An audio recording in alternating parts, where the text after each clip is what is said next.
Bismillahirrahmanirrahim. Assalamualaikum sahabat Indonesia, dimanapun berada, sehat selalu, sukses dan bahagia buat kita semuanya. Hari ini saya mau sharing buat teman-teman dengan suasana hati yang masih suasana lebaran. Di depan saya ini masih berbunga-bunga. Nih, bunga-bunga saya guys, ini sudah mulai alum, sudah mulai jatuh. Terus ini hari kedua saya kerja sebetulnya, tapi masih belum normal saya mengerjakan pekerjaan dikarenakan memang Hong Kong masih suasananya masih lebaran, hati pikiran saya masih kung heva joy gitu. Terus hari ini hari Jumat, terus biasanya memang saya libur kalau Jumat, nggak pengen mikir yang berat-berat karena dari dulu itu kalau Jumat itu saya me time sama teman-teman, ngerumpi ya, terus nggak ngibah ya yang pasti karena Jumat itu Jumat berkah dan barokah. Hari ini saya mau berbagi sama teman-teman mengenai pola pikir, mengenai satu hal, mungkin ini cocok bagi teman-teman yang masih single ya, cocok buat teman-teman yang belum menikah mungkin ya, karena ini yang saya pengalaman saya share buat teman-teman. Terus saya berpikir ketika saya belum menikah itu kan mungkin saya bukan orang yang apa adanya, maksudnya itu apa adanya dalam artian wis saono lah gitu, wis ngene lah gitu. Saya bukan orang yang seperti itu. Ketika saya belum menikah itu saya merasa saya harus berjuang untuk masa depan saya, untuk kehidupan saya yang lebih baik lagi gitu ya.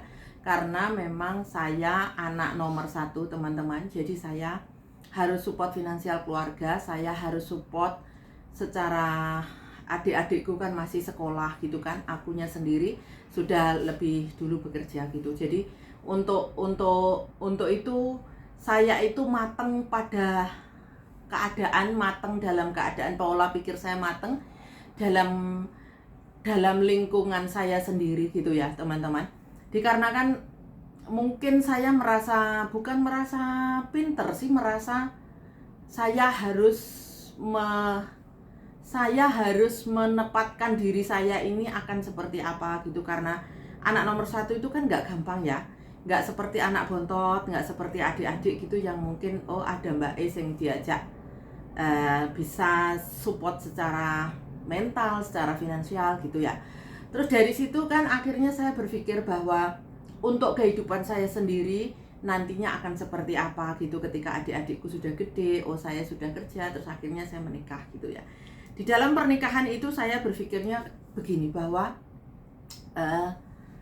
saya melihat sekeliling saya, samping-samping saya, maksudnya lingkungan saya ya, itu karena memang saya di kehidupan di 2 tempat gitu ya, 3 tempat ya, di kampung saya sendiri, terus di Surabaya, terus di Hong Kong gitu ya.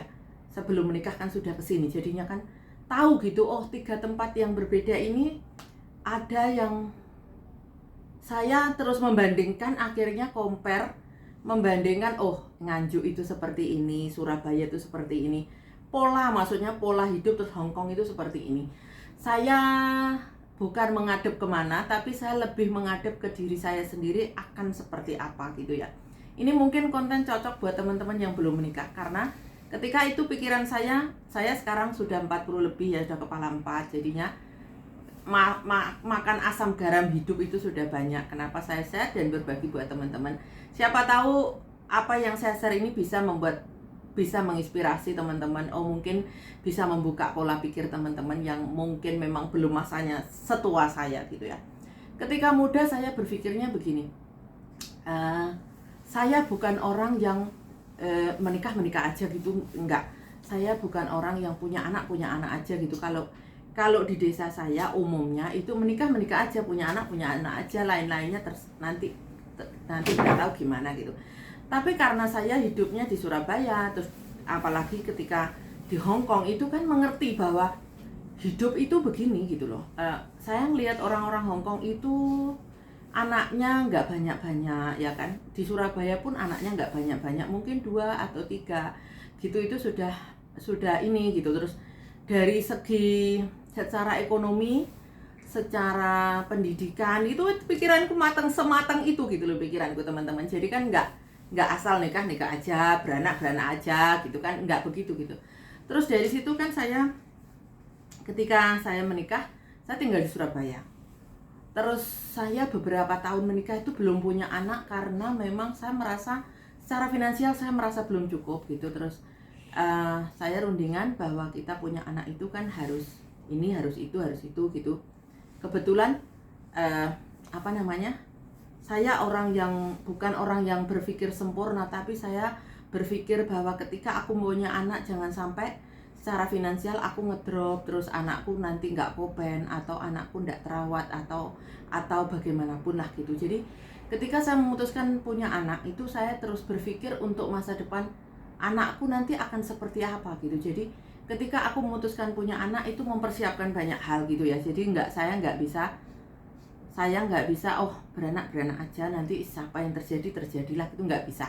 Karena sebelum menikah saya sudah bekerja, saya sudah punya kerjaan, sudah maton lah, kerjaan, usaha lain-lain sudah jalan gitu kan. Jadi memang waktu itu anak bukan prioritas utama.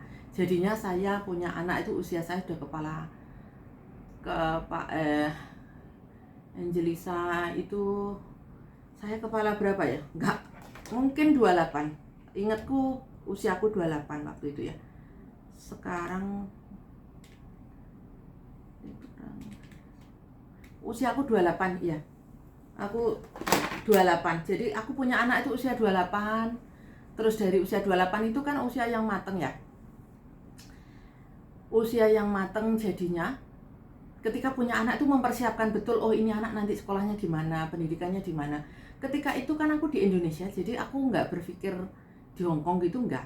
Terus jadi pendidikan, terus aku konsultasi sama temanku yang memang dia di keuangan gitu ya, dia diinikan keuangan, menurutmu gimana, aku gini, aku mutusin punya anak, menurutmu gimana. Dia nyaranin kamu, karena dia sendiri itu seusiaku, karena temanku sekolah seusiaku, dia tidak memutuskan punya anak, dan sampai sekarang dia belum punya anak. Aku nggak tahu pertimbangannya apa, itu hak pribadi lah intinya. Aku kan tanya karena dia financial planner ya.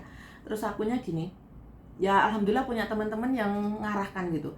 Terus aku tanya, menurutmu gimana kalau aku punya anak, itu gimana gitu. Yang tak ajak omong bukan suamiku, malah aku ngomong ke temanku gitu. Karena kalau suami itu nanti takutnya dia berpikirnya terlalu berat, terus dianya stres, terus malah macam-macam pikirannya. Pikiranku kan gitu. Yang terpenting akunya gitu kan, karena aku istilahnya kan suami itu kan mencari uang, akunya mengalokasikan keuangan gitu kan, pikiranku saat itu. Jadi aku ngomong sama financial planner itu gini, gimana menurutmu ketika aku punya anak gini. Terus dia menyarankan, pertama yang kamu punya anak itu, kamu nanti anakmu itu akan kamu sekolahkan sampai mana. Jadi sekarang itu sebelum ini kan kamu harus mempersiapkan untuk planning masa depan anakmu itu, untuk pendidikannya akan seperti apa. Jadi saya siapkan untuk pendidikan anak itu, ada kan semacam asuransi itu yang khusus untuk pendidikan, terus semacam tabungan yang khusus untuk pendidikan. Jadi dari anakku belum lahir, yang gede itu belum lahir itu sudah tak rencanakan masalah keuangan gitu ya. Terus akhirnya bener juga ya, aku akhirnya ambil plan yang untuk asuransi, untuk kesehatan dia, plan untuk pendidikan dia, plan untuk tabungan dia. Ya alhamdulillah sekarang anakku udah 14 tahun itu akunya nggak terlalu berat, karena memang usia anak sekian itu terplanningkan. Waktu itu saya mikirnya dia pendidikannya di Indonesia, jadi saya standar pendidikan di Indonesia. Terus pada akhirnya setelah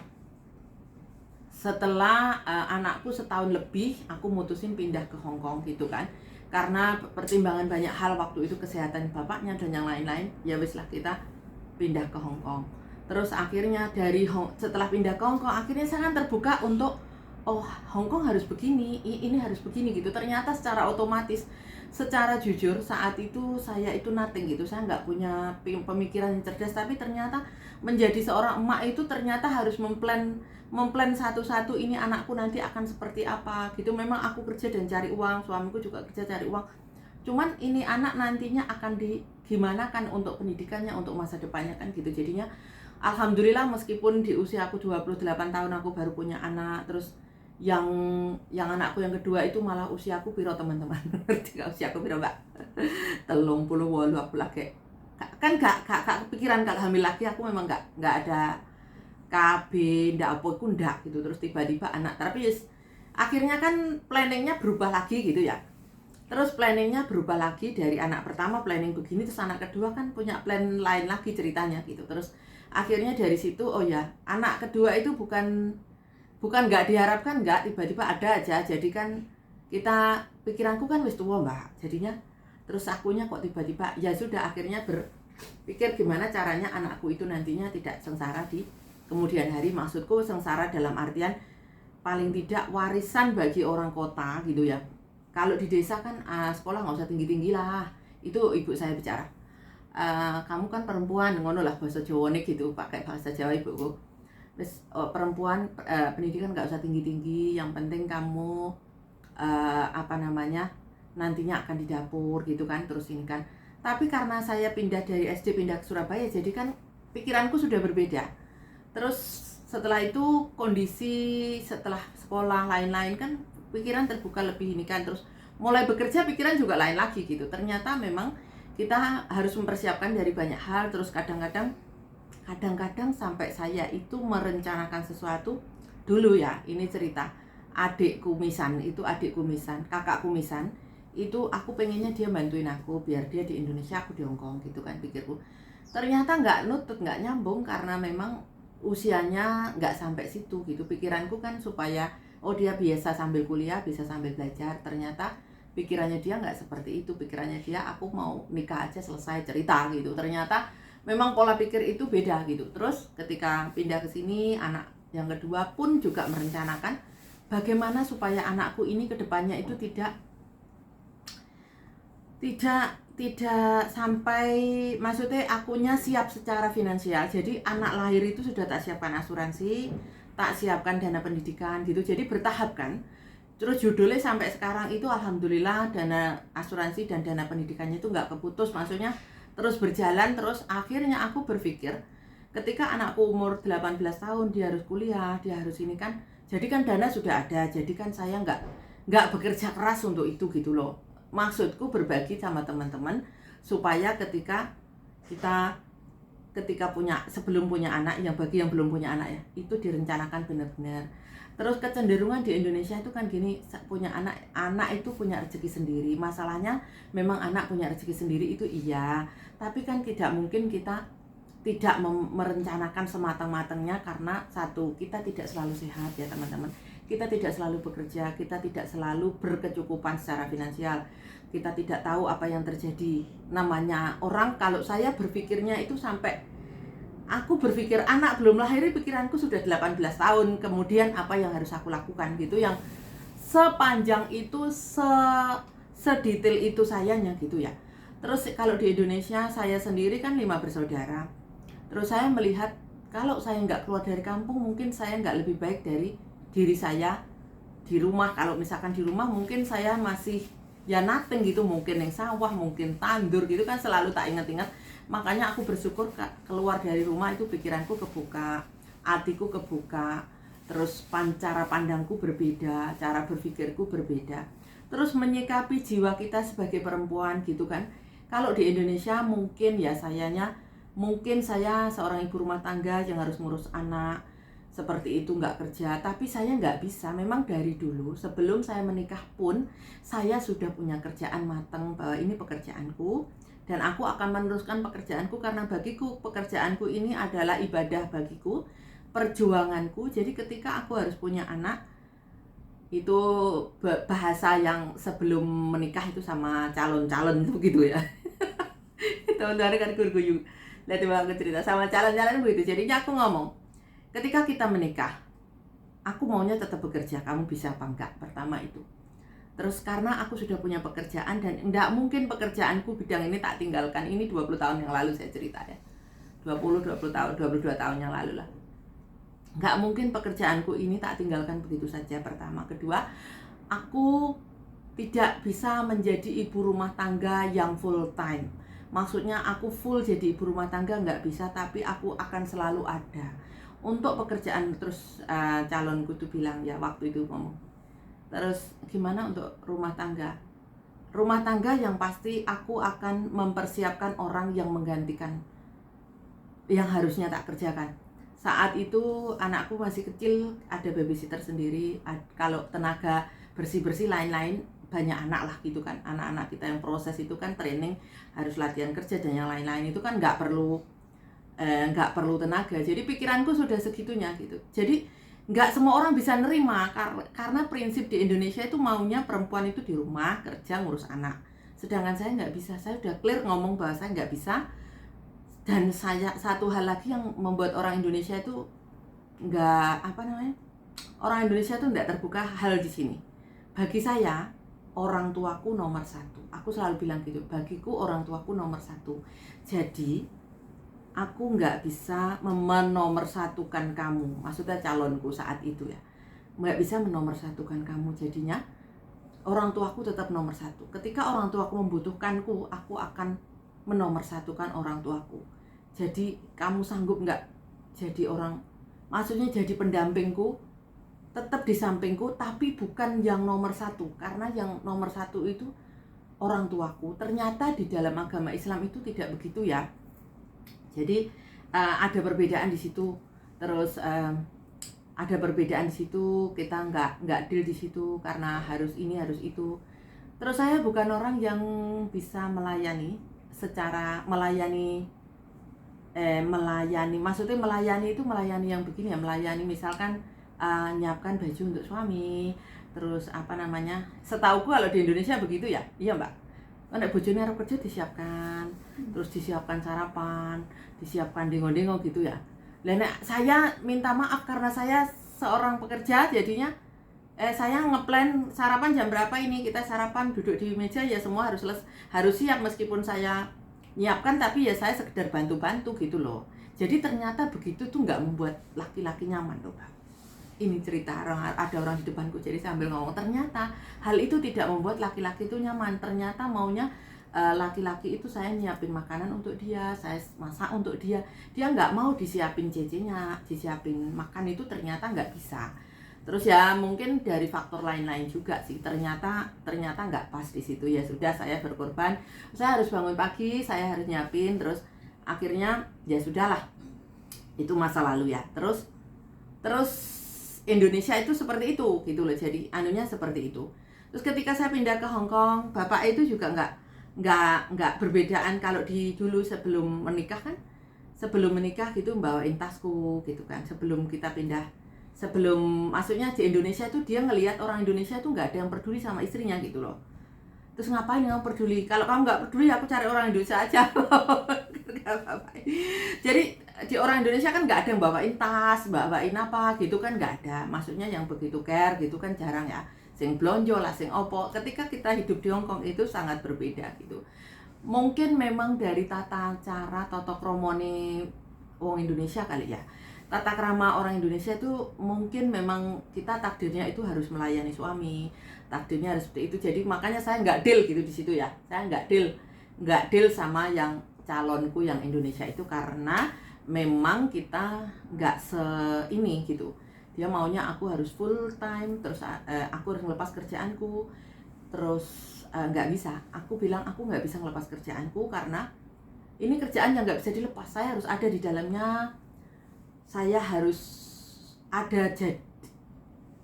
jadi tempat curhat mereka gitu. Meskipun malam, meskipun apa, ketika mereka mencari saya, ini kewajiban saya, harus saya jalankan gitu. Jadi ternyata seperti itu. Kembali ke pendidikan anak ya teman-teman. Jadi dari situ bahas ketika mau hamil itu bahas pendidikan dan yang lain-lain. Terus di Indonesia itu kan cenderung anak punya rezeki sendiri-sendiri. Saya setuju di situ, anak punya rezeki sendiri, tapi kan harus direncanakan. Terus di Indonesia itu mungkin ya anak itu lebih dari 2, lebih dari 3 atau 4 atau 5 atau berapa lah gitu kan. Seperti aku juga 5 bersaudara, cuman maksudku misalnya secara pribadi saya nggak bisa beranak pinak begitu banyak gitu, nggak bisa. Kayak kemarin tuh lihat di video itu di Afrika anaknya 40, terus piye caranya melahirkan 40 ya, usianya itu 45, anaknya 40. Aku sampai berpikir, cuman aku nggak terusin nontonnya itu miris gitu loh, hatiku udah nggak tahan gitu loh, karena ngelahirin 2 kali aja rasanya sudah seperti itu kan gitu kan. Terus ternyata dari situ kan akhirnya banyak belajar, oh ya harus hidup berkualitas, harus hidup yang lebih maksudnya secara finansial, secara pendidikan, secara lain-lain harus benar-benar kita ditata gitu, nggak sembrono alah banyak anak banyak rezeki beranak pinak seanak-anak kan nggak bisa begitu. Anak kan perlu dikasih makan, perlu dididik dengan pendidikan yang baik, perlu ditata masa depannya gitu. Kalau saya melihatnya di Indonesia dengan Hong Kong itu memang hidup yang berbeda karena Indonesia negara berkembang, terus Hong Kong negara maju ya. Ini membahas masalah anak lagi, jangan bahas masalah mantan ya. Saudara-saudara, hilangkan mantan, skip. Tadi terlanjur bahas masalah itu, ke deal kita di situ. Terus kalau di Indonesia itu melihatnya itu begini ya. Kalau di Indonesia itu mak bapak itu terlalu peduli sama anak, terlalu sayang. Jadi nggak ada istilah kemandirian. Kalau di Hong Kong itu gini, setelah 18 tahun kamu boleh keluar dari rumah, kamu boleh mandiri, kamu boleh tinggal di luar. Itu sudah hal umum. Tapi nek neng Indonesia kan anak ki dikekep terus gitu loh. Kemanjaan, kemandirian anak itu menurutku nggak full kemandiriannya karena dikekep terus gitu. Maksudnya kamu minta apa nak, disiapkanlah rumah ya kan, kamu minta apa nak, disiapkanlah motor. Maksudnya dicepak-cepak no. Tapi nek Hong Kong enggak loh saudara-saudara. Hong Kong itu paling enggak orang tua itu membekali pendidikan, selanjutnya hidupmu gitu loh. Tapi kalau yang berharta mungkin jadi siap-siapin. Masalahnya kan kita di sini kan merantau, jadi kan nggak disiap-siapin. Meskipun aku di Indonesia pun mempersiapkan, oh iya ini nanti bakalnya rumah anakku, ini nanti bakalnya untuk anakku. Tapi kan mereka nggak mungkin tinggal di Indonesia. Itu yang jadi concernku gitu loh. Kalau di Indonesia itu kan anak kan ya nanti setelah 18 tahun kuliah, setelah 21 tahun terus mulai bekerja gitu kan. Kalau di sini tuh enggak, 18 tahun itu sudah mandiri, sambil bekerja, sambil kuliah, sambil bekerja, itu sudah mandiri. Kalau mau keluar dari rumah sudah boleh. Gitu adat istiadatnya. Sorry guys. Baik. Hai.